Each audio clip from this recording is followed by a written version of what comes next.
Good afternoon, everyone. I'd like to call the regular meeting of Council to order. Our clerk today will be Ms. Sheila Gurry. A procedural motion to proceed in camera would be appreciated. Councillor Thorpe, seconded Councillor Martman. All those in favour?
The first regular meeting of Council, I'd like to first recognize that we are gathered on the traditional territory of the Snuneymuxw First Nation.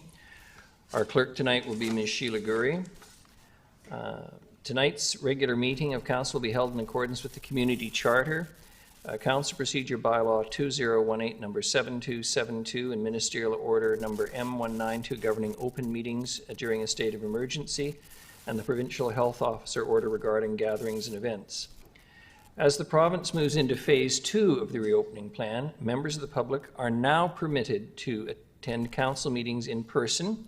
However, due to limited room capacity, not everyone will be able to watch meetings in person, and the public is still encouraged to observe meetings virtually. Question period has now been reinstated for those in attendance for agenda items only. The question period sign-up sheet is on the table by the door to my left. If during the meeting any member of the gallery has a question regarding an agenda item, please write down your name and the agenda item on the sheet. At the start of question period, the chair will call up those who have signed up to the podium. I'll call you up to the podium to address council. And the first item on the agenda tonight is the introduction of late items. Ms. Gurry. Thank you very much, Your Worship. Just to add on to a couple of the things you said regarding the public attending council meetings. As you said, the restrictions eased a little bit last week on June the 15th. I believe that was Tuesday. And so now members of the public in limited numbers are able to attend council meetings. We must have a COVID-19 safety plan in place, which we did before public was allowed to not attend, before we had to keep the public out. Now that they're back in, that same COVID-19 safety plan is back in place. So members of the public can attend in limited numbers. So we do encourage them to still attend virtually because we don't want to have to turn them away. The auditorium does have less than 50 person capacity. It's 36 in total, and that includes council members and staff. And preference will be given to delegations that have signed up to come to the meeting, to come in person should they choose. Question period is back, and it is for members that have attended in person and for agenda items only. And so the COVID-19 safety plan, masks are still mandatory, physical distancing is still in place. So when you do come to the auditorium, their spaces are marked with an X for where you can sit. and you will have to provide your name and phone number upon entry in case for contact tracing purposes from the province. So those are still in effect, and thank you very much for saying all that you said. And the ministerial order is still in place as well. I just want to keep that on everyone's radar. So for late items this evening on the agenda, we're adding item 10B, Governance and Priorities Committee 2020, October 26 recommendation, short-term rental regulations. We're adding agenda item 12A, 2020 annual municipal report, and reordering the report items accordingly. And we're also replacing page 43 of the annual municipal report to correct 424 Wallace Street to read 424 Wesley Street. And I'd like to thank a member of the public, Mr. Bill Manners, for pointing that out. He very thoroughly read that and was nice enough to point that out. So thank you, Mr. Manners. And that's it, Your Worship. Thank you very much, Ms. Gurry, and I too was going to thank Mr. Manners. He's going to be known as Eagle Eye from here on in. A motion for approval of the agenda is amended. Councillor Thorpe, seconded. Councillor Martman. All those in favor? Any contrary? Motion carried. A motion for adoption of the minutes is circulated. Moved Councillor Thorpe, seconded Councillor Hemmons. All those in favor? Any opposed? Motion carries. The next item is the Mayor's report. I have a number of items to go through tonight, so please bear with me.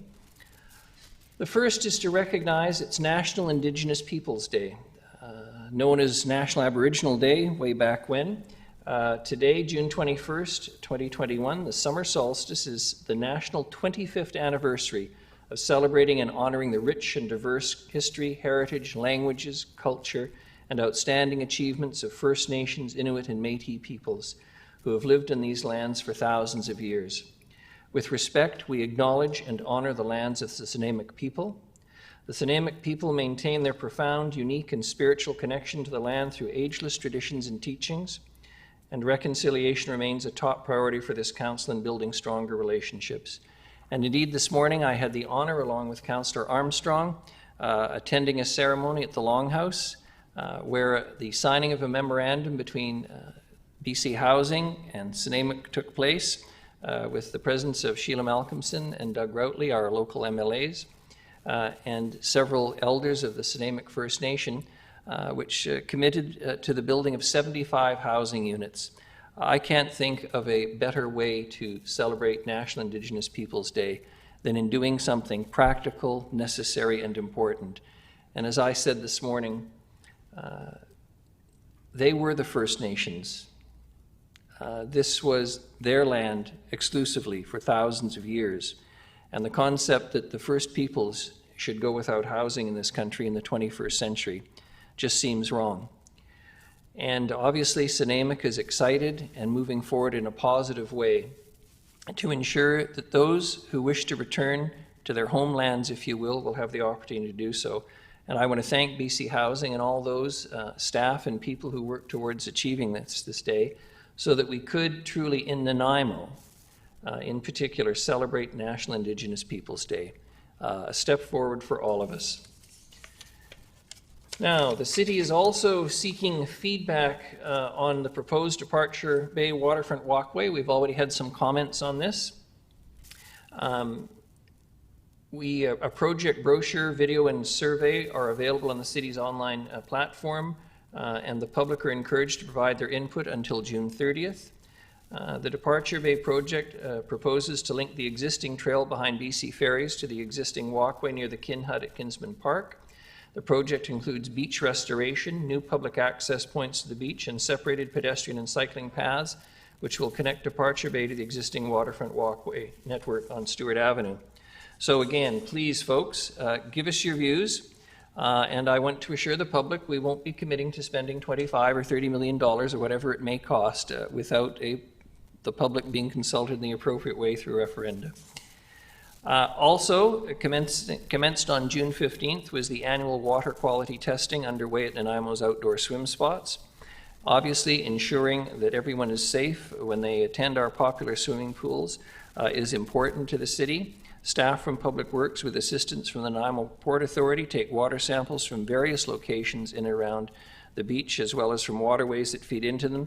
The samples are then tested by a lab for fecal coliform counts. and if the level exceeds provincial health guidelines, it will force beach closures. We've also got lifeguards at Westwood Lake starting on Tuesday, June the 29th. If the weekend was any indication, people will be headed to Westwood Lake in even greater numbers than they have been to cool off, and so it's important that those services and that protection for the public be provided. They'll be on duty daily from 12 p.m. to 6 p.m. From June the 29th until September 5th, including Canada Day, BC Day, and Labor Day. Swimming lessons are available in Westwood Lake from July 6th to September 2nd, and there are 3 sessions to choose from, and they take place twice a week. Finally, I'm very, not finally, but on a practical matter, the City Regional District participate in Circular Cities and Regions Initiative. The City of Nanaimo and the Regional District of Nanaimo have been selected to participate in the Circular Cities and Region Initiative peer-to-peer network, a 1-year national pilot project to advance circular economy knowledge and sharing and capacity building in the local government sector. In total, 15 local governments across Canada have been selected to participate in the P2P network, hosted by the National Zero Waste Council, Federation of Canadian Municipalities, Recycling Council of Alberta, and Recyc Quebec. The fall will be on us soon because summer will disappear quickly. I hate to say this, but having said that, the city is seeking parks and recreation and culture program proposals. The City of Nanaimo's Parks, Recreation and Culture Department is inviting community members to showcase their skills as an instructor in the upcoming Fall 2021 Activity Guide. Program proposals for a variety of areas including dance, cooking, language, arts and crafts, music, outdoor recreation, and more are now being accepted. Submissions are received by 4:30 p.m. on July the 14th. I emphasize that date. By 4:30 p.m. on July the 14th will be considered for the 2021 Fall Activity Guide. Winter season program proposals may be submitted up to September 30th, 2021. The city is also celebrating upgrades to the facade of the Downtown Theatre, relaunching as the OV Arts Centre. After 5 months of construction, the City of Nanaimo is pleased to announce that upgrades to the exterior of the theatre at 25 Victoria Road are now complete. The city co-manages the building with the Harbour City Theatre Alliance Society, who has run the small community performing arts space since 2014. And in conjunction with the completion of this construction project, the Society has revealed a brand new identity and will resume activity this summer according to COVID safety guidelines under the name the OV Arts Centre. And finally, on a sad note, someone I didn't know when he was mayor, but I certainly came to know afterwards and continued throughout his life to take a genuine interest in this community even after he'd moved away. On behalf of Nanaimo City Council and city staff, I wish to extend our deepest condolences to the family and friends of Graham Roberts, who served as the mayor of Nanaimo from 1984 to 1986. It was during Mr. Roberts' tenure the city waterfront transformed through development. It was also during his term in 1986 that Prince Charles and Princess Diana made a trip to Nanaimo to help then Mayor Roberts proclaim the new slogan for our city. Who here is old enough to remember the Hub City? It became the Harbour City. At the welcoming ceremony, Mr. Roberts presented the Prince and Princess of Wales with a hand-carved Indigenous mask after they unveiled the Harbour City plaque and cairn in Maffeo Sutton Park, and of course, no one would forget that Mr. Roberts declared the ultimate Nanaimo bar recipe was to go to Joyce Hardcastle for her recipe of a traditional style bar after beating out many other contenders. Mr. Roberts, Mayor Roberts, had a pretty distinguished career, and I'm not going to let this moment pass without mentioning his incredible list of achievements. During his time, he was past chair of the Board of Directors at Motor Vehicle Sales Authority of British Columbia. He was a former member of the Board of Directors at Air Canada Jazz. He was a former chairman of the Public Service Commission at for the Government of British Columbia. He was a former dealer principal at Nanaimo Honda, former mayor obviously, but former member of the Board of Directors at Air BC, former member Board of Directors at the BC Ferry Corporation, former principal dealer at CNR Toyota, some of us remember Cunningham and Roberts, former regional manager at Toyota Canada, former district manager at General Motors Canada, former district manager at Ford Canada. Graham Roberts left a pretty significant legacy in a lifetime, much of which was devoted to public service. He was extremely active with Summer Games and was well known for that, served a number of years in that capacity. I can advise that flags at City Hall, Public Works, and the Fire Hall were flown at half-mast for the week commencing June the 14th. Mayor Roberts left a lot of friends. He gave a lot to this community, and we extend our condolences to his family. Ms. Gurry, we have no rise and report. Now I have one of those great pleasures that you get every once in a while. Tonight, the City of Nanaimo is delighted to honor Nanaimo RCMP Superintendent Cam Miller. I'd ask Superintendent Miller to come to the podium if he could. I have a few words. I promise not too long. Superintendent Cam Miller joined the RCMP in 1990 with his early postings in Surrey, the commercial crime section, stock market enforcement, integrated security unit, until the 2010 Winter Olympics and proceeds of crime. He was commissioned to the rank of inspector in 2010 and transferred to Ottawa, where he led the RCMP's Marine Security Operations Centre for 2 years. In 2012, and he'll correct me if I'm wrong, and you never argue with a man who wears a gun during the day, he took over as the Operations Policy Officer of the Proceeds of Crime Branch, and in 2013 took over as Officer in charge of the Federal Coordination Centre overseeing financial crime. And in 2015, we were fortunate to have him transferred here to Nanaimo to be the Operations Support Officer, as well as the Officer in charge of the VI Tactical Group, and is a member of the BC Association of Police Chiefs as well. In 2016, he was promoted to the rank of Superintendent as the new officer in charge of the Nanaimo RCMP detachment. Now, as everyone knows who knows anyone in the RCMP, there is nothing that lasts very long before you're moved onwards and upwards, or very occasionally sideways. He has just received a promotion. Effective May 27th, 2021, Superintendent Miller has now assumed a new position as the officer in charge of the Vancouver Island Highway Patrol. And so, Superintendent Miller, on behalf of Council and the citizens of Nanaimo, we thank you for your performance and service to our city, and we wish you much success in your new position. I can advise that the Millers are not moving from Nanaimo, and the superintendent will be on the road a great deal more. So those of you who have any interest in preserving your clean driving records between here and Victoria, let alone any place else, I advise you strongly to be aware of whether the big boss himself is on the road, let alone all the many people who report to him enhancing public safety up and down the island. So I'm going to have to put on a mask, which just seems so odd, presenting a senior member of the RCMP with something, but such are COVID times. If you can join us in the center, and Mr. Rudolph.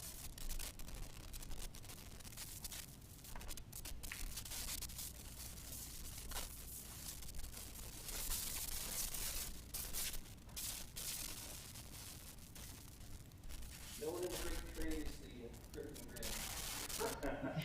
Is there actually others on the move? And part on the back, there's arranged by Donna Stennis, the ever able Donna who runs the City Golf Course.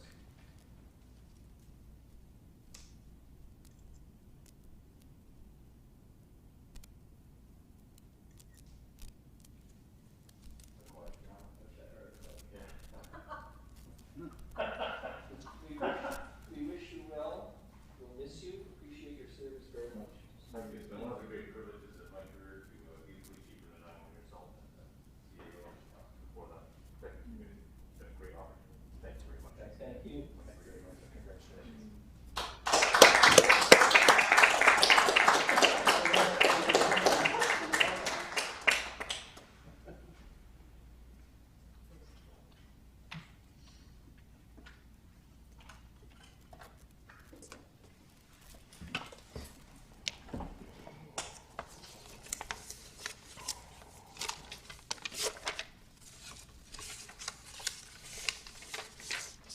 We are now on to the more mundane. We have committee minutes to be received, no motion required, obviously. We have need a motion for adoption of the consent items, unless somebody wants to pull out a consent item. Councillor Bonner?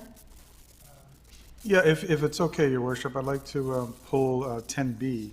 I just have a question on it. And Your Worship, if we could have the motion for the entire list, Yes. and then we can seriatimally vote on Councillor Bonner's.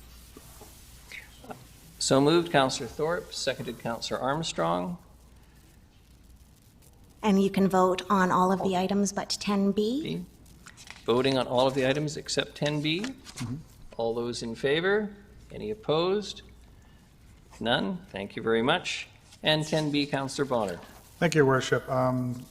This particular bylaw, I know we talked about this at the last GPC, which is in October, and I remember at that time there was going to be a significant amount of public engagement, and it's now appearing in front of us, and I don't know what happened with the public engagement. So that's my question. I said, how did we make out?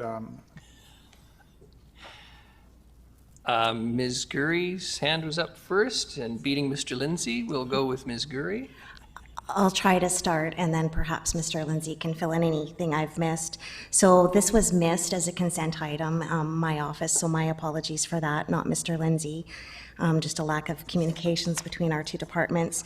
And the motion actually has number 3 is consult further with stakeholders and the public regarding council's recommended option before returning to council with bylaw amendments.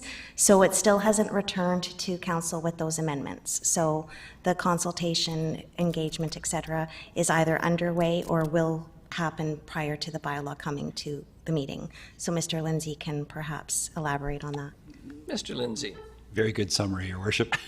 I would just add, yes, we are following through with the recommendations. I have not seen the results of the engagement yet, but they will be coming back to council before you consider the bylaws. Okay, thank you. Eagle eye number 2 tonight after Bill Manners, Councillor Bonner. Well done. I just thought I'd missed a meeting somewhere or something. Your attendance record is perfect, I think. So I we're think good. it is, yes.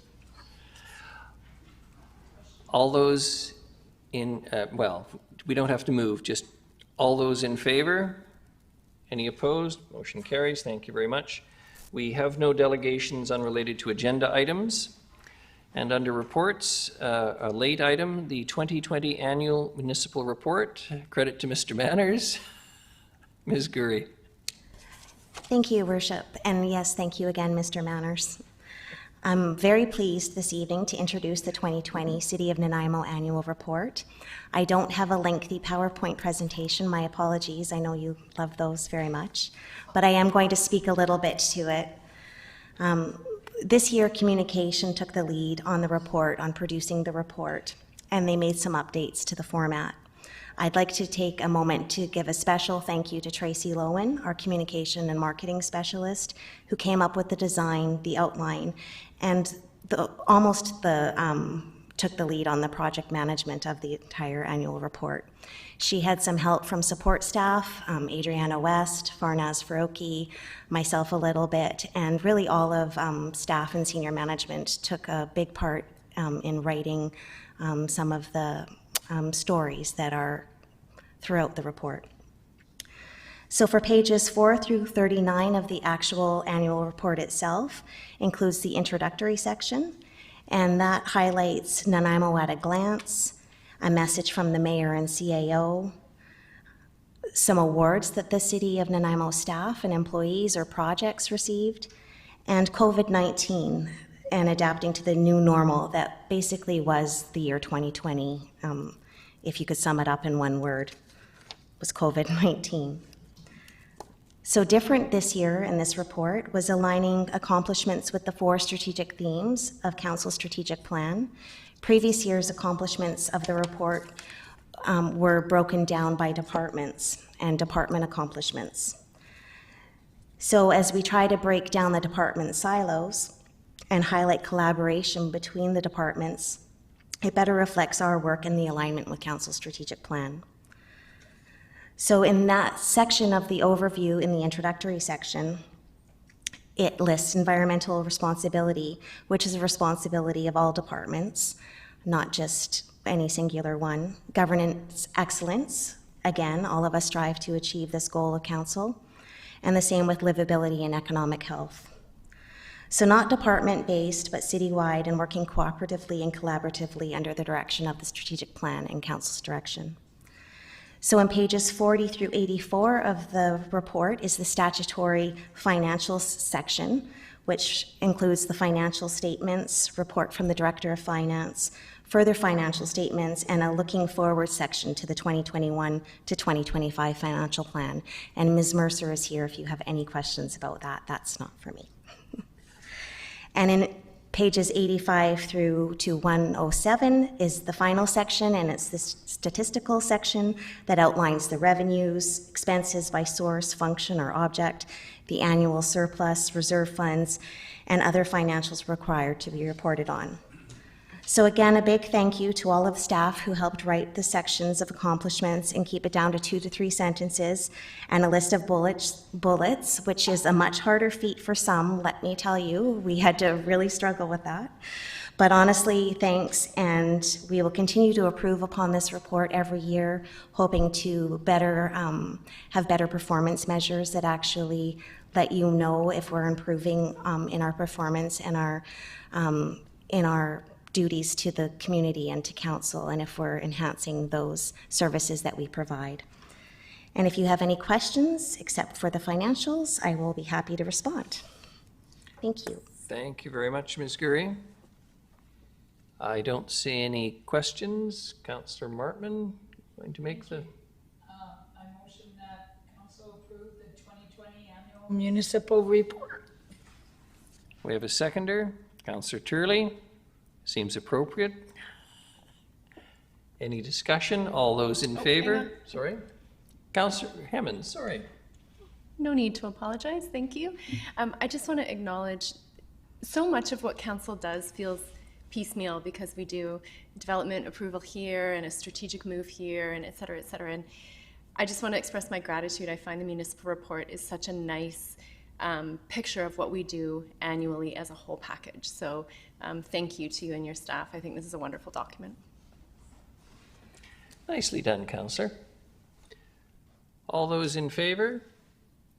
Any contrary? None. Motion carries. The next is the Property Maintenance and Bylaw Notice Enforcement Amendment. And again, Ms. Gurry. Thank you, Your Worship. I'm going to turn this one over to Ms. Robertson, the Deputy City Clerk, and she will introduce this and answer any questions council may have. Ms. Robertson, good evening and welcome. Is it on? It's there we on. go. Okay. The amendment bylaws before council stem from the need to clarify the language associated with graffiti removal. And currently under section 4.5, the clause for graffiti states that no person or owner of real property shall place graffiti on walls, fences, etc. And the word place is very confusing and very vague. So we needed to switch that word so that it reflects the same provisions within that section to say cause or permit. Also, the definition of graffiti was simplified and omits references to specific bylaws or staff positions which may change in the future. 2 other proposed changes include updating the penalty language, which we've been doing each time amendments come along, and taking the offenses from within the regulatory bylaws and placing them into the bylaw notice enforcement bylaw, because that's the program that we use for issuing tickets that are under $500. And so by simply switching it over, we can then assign fines to the property maintenance bylaw. Any of the proposed changes were noted in red and appear as attachment 2 to staff's report. And should council support both amendments, staff recommend giving 3 readings to the bylaws outlined in the staff recommendation. Any questions?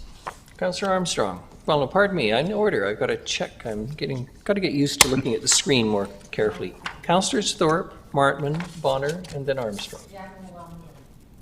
Well,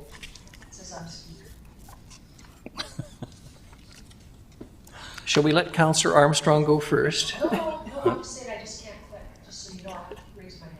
All right, thank you. Councillor Thorpe. Thank you, Your Worship. Appreciate it and appreciate the report, Ms. Robertson. I know my personal opinion, and I think it's shared by a lot of our residents, is that graffiti is really a blight on the attractiveness or otherwise attractiveness of our city. And I am totally in support of beefing up our bylaw language to try and combat it and penalize it. I do have a couple of questions, and they're in some way related. When I look at the bylaw, and it's page 35 in my agenda, the wording that we are bringing in is to cause, quote, cause or permit graffiti to accumulate or remain on any fence, surface, or structure, etc., end quote. When it says to accumulate or remain, what time frame is implied there? Is that subjective? We're not saying a week or 2 weeks or 2 days. The bylaw enforcement team are the ones that look after that, and I know that this was as a result of a case that we'd been working with, or the bylaw enforcement crew have been working with continually, and the individual has been ignoring those letters, so now they're moving towards that ticketing stage. So it sort of depends, kind of like we try and get compliance with the first letter, another second letter will follow up if they haven't responded within the time frame, and then sort of the third process is to go towards ticketing. Perhaps Dale knows the exact time frame of what that is, or? Yeah, okay. No, what you're saying or suggesting makes perfect sense, and that's what I assumed. So thank you. My second question, if I may, Your Worship, is, am I correct that as with other bylaw infractions, this would be complaint-driven? Yes. And if so, as a follow-up to that, could a city staff person be the one who is laying the complaint? I don't see why not, yeah. I don't see why not either. I wanted to just check. If it's visible and it's there, yes, I mean.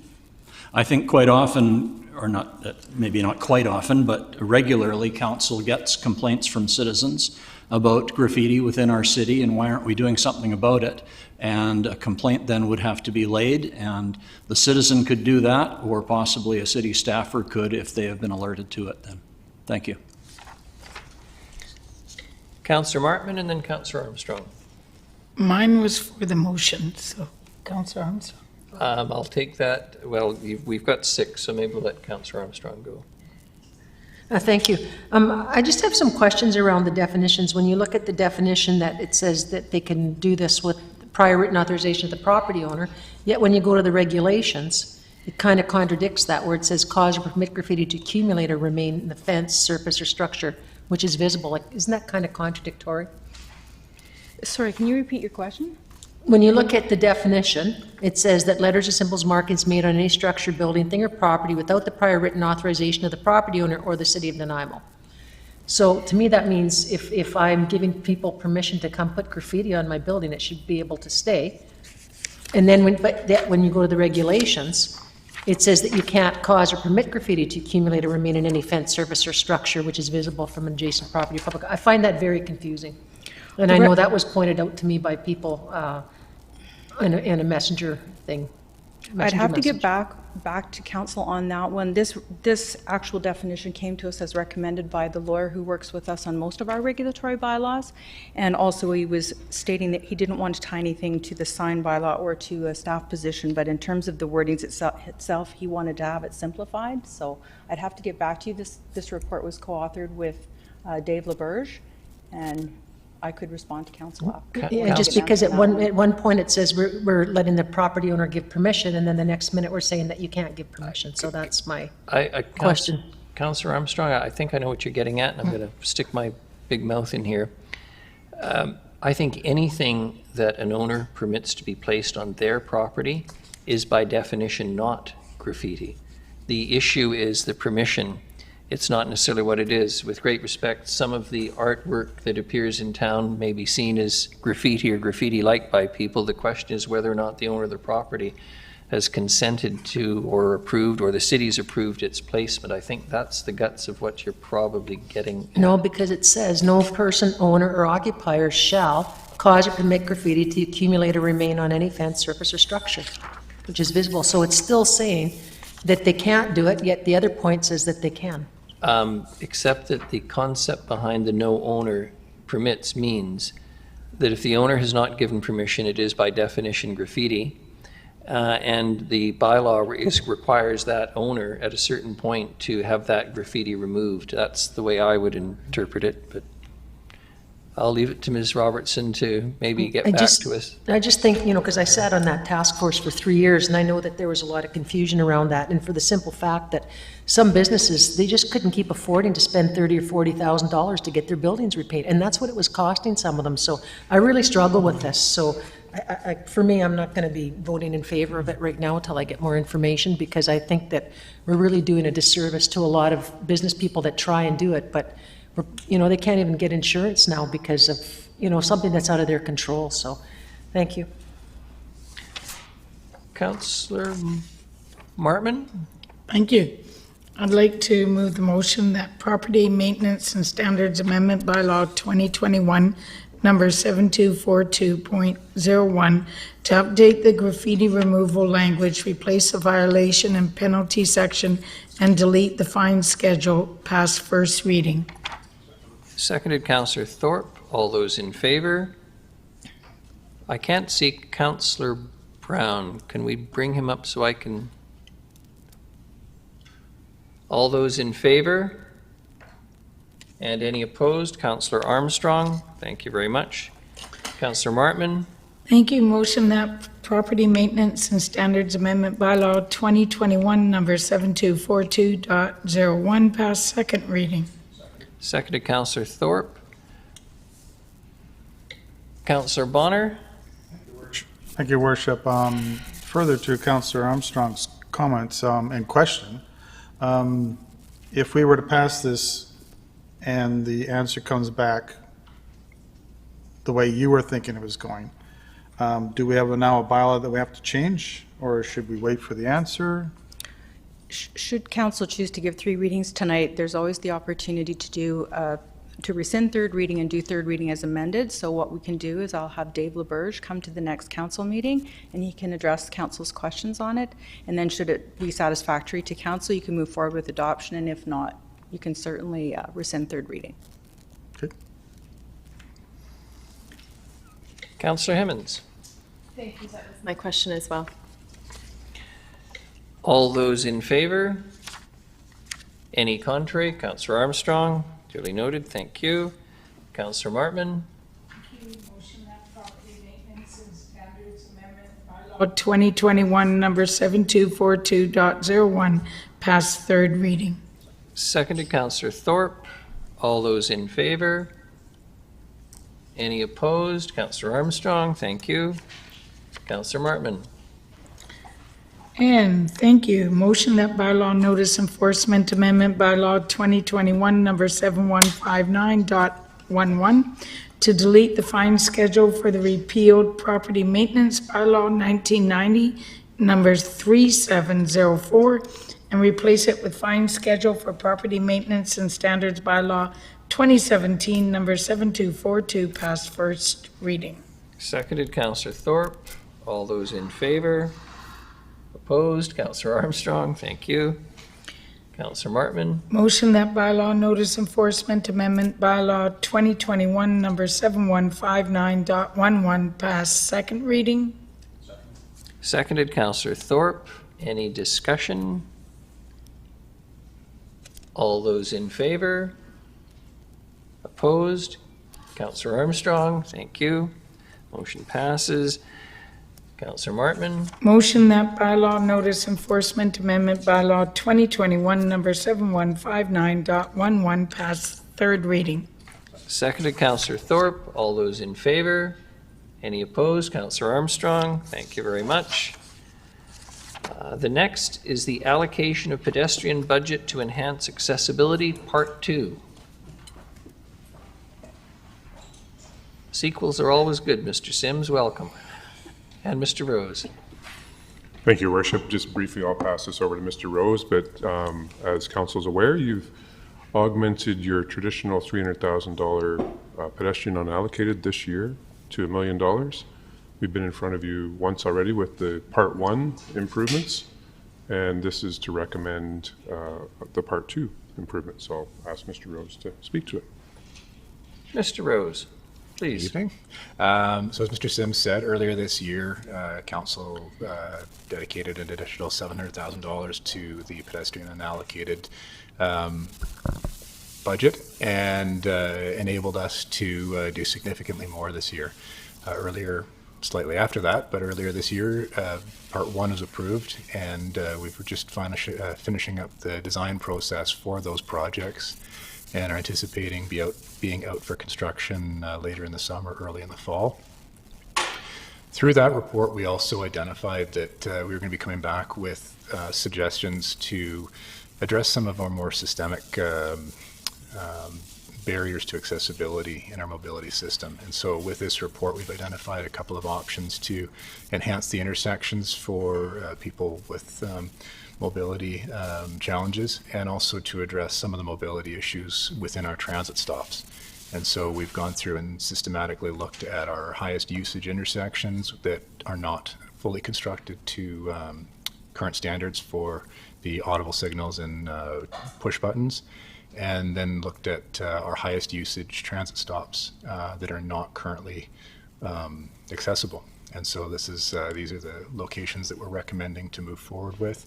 And there was a small amount of money that was left that was sort of we felt would be best allocated to our small capital improvements process, which would enable us to address some of the more responsive situations, which we don't encounter often, but do have encountered a couple times in the last 2 years, where potentially there's an intersection that doesn't have a curb ramp, or some of them are not entirely suitable the way they were built over the years. So we've recommended dedicating that to that small scale budget. So if there's any questions, I'm happy to answer them.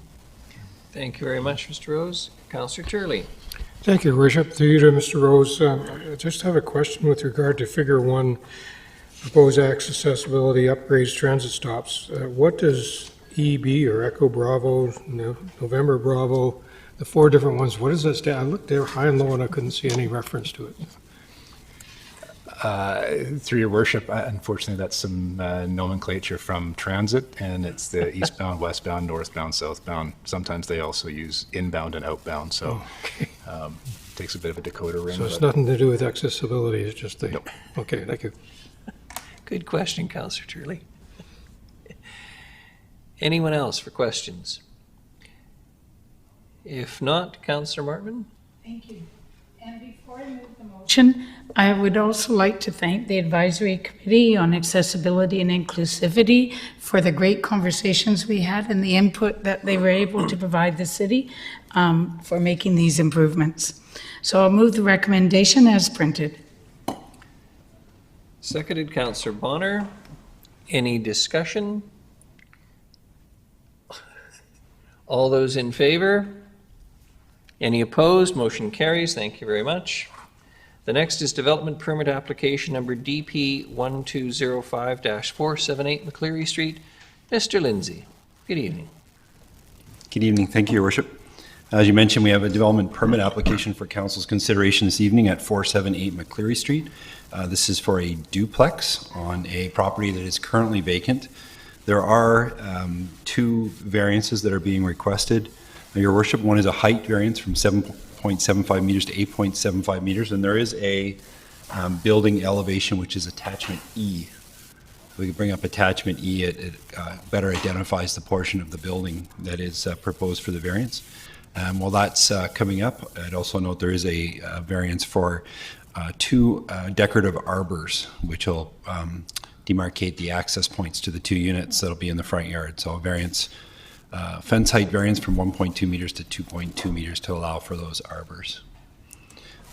Your Worship, certainly happy to take any questions from Council. Councillor Bonner. I'm the first variance, I can see that, and need them build the house higher so they can put a duplex in there. I'm really curious about the arbor, and how is it defined as a fence? I always kind of thought fences were something you couldn't really walk through. I would hate to have the the developer come to us just because he wanted to build an arbor and have it look nice and require all the time necessary to get a variance. So is this a kind of a standard thing? Your worship, I certainly can understand the challenges, and to be honest, staff have the same challenges with enforcing our fence bylaws from time to time. The problem is what becomes a landscape feature and what's a fence is often an issue that staff members are left adjudicating between neighborhood disputes. So some clarity around our bylaw is always helpful. Because of that, we've always interpreted these as fences and subjected them to fence height restrictions. It is something, though, that continually it's in our housekeeping amendments where we always try to find a better path forward, and I think that would continue here. In this case, it does not add time to the process because it's a variance within the development permit. So we simply note it, and assuming the council's supportive of it, it would be issued as part of the development permit. As long as it's not arbitrary. Ooh. Councillor Martman, Thank you. Move the recommendation. seconded. Councillor Armstrong. Any discussion? All those in favor? Any opposed? None. Motion carries. Thank you. The next is development variance permit number DVP 421-5524 Cliffside Drive. Mr. Lindsay. Thank you, Your Worship. Again, the development variance permit at this point for a property at 5524 Cliffside, which is on the north side of Lindley Valley in a relatively new neighborhood, one of the last remaining lots in this area. There is, I think it's outlined in the staff report, but there's very significant topographical constraints with this property. In fact, there's a 9-meter, it's been described in the report as a cliff that bisects the property. And from staff's perspective, the applicant, the designer, has done an excellent job to respond to the topography, not require additional blasting or rock chipping, but tried to respond to the natural layout of the property. And as a result, there are variances that are being requested from 7 meters to 9 meters for the roof height, so a 2-meter variance, and perimeter wall height variances, as outlined in the report, from 7.32 meters to 9.3 meters for the east and west elevations, and a south elevation perimeter wall height increase from 9.14 meters to 9.5 meters. Your Worship, there are a number of attachments to the reports, including elevations that proposed building as attachment E, which may be helpful if there's any questions. Thank you very much, Mr. Lindsay. Very fulsome and helpful, the attachments. Any questions for Mr. Lindsay? Seeing none, Councillor Martman. Move the recommendation. Seconded. Councillor Hemmons. Councillor Hemmons. Thank you, Your Worship. I do just want to note on this one, I struggled a bit with the 2-meter height variance, but after reading the report, and as Mr. Lindsay has just noted, the topography, and it seems like they've worked really hard to reduce blasting, to make it fit on the land that's there. So I'm comfortable with this variance, but it was right on the edge for me. Thank you. Thank you very much. All those in favor? Any contrary? None. Motion carries. Thank you. The next are bylaws. Zoning Amendment Bylaw 2021, number 4500.180. Councillor Martman. Thank you. Motion that zoning amendment bylaw 2021, number 4500.180 to amend Schedule D of City of Nanaimo zoning bylaw 2011, number 4500, to provide density bonusing points for rental and affordable housing developments be adopted. Seconded, Councillor Thorpe. All those in favor? Any contrary? None. Motion carries. Councillor Martman. Motion that bylaw notice enforcement amendment bylaw 2021, number 7159.10, to replace Schedule B registry agreement to authorize the District of North Cowichan to participate in the city's dispute adjudication registry system be adopted. Seconded, Councillor Armstrong. All those in favor? Any opposed? None. Motion carries. We have no notices of motion. We have no other business. We have no one here for question period. A motion for adjournment would be in order. Moved Councillor Armstrong, seconded Councillor Martman. All those in favor? Motion carried. Thank you very much, council, staff. Appreciate it as always. We are adjourned.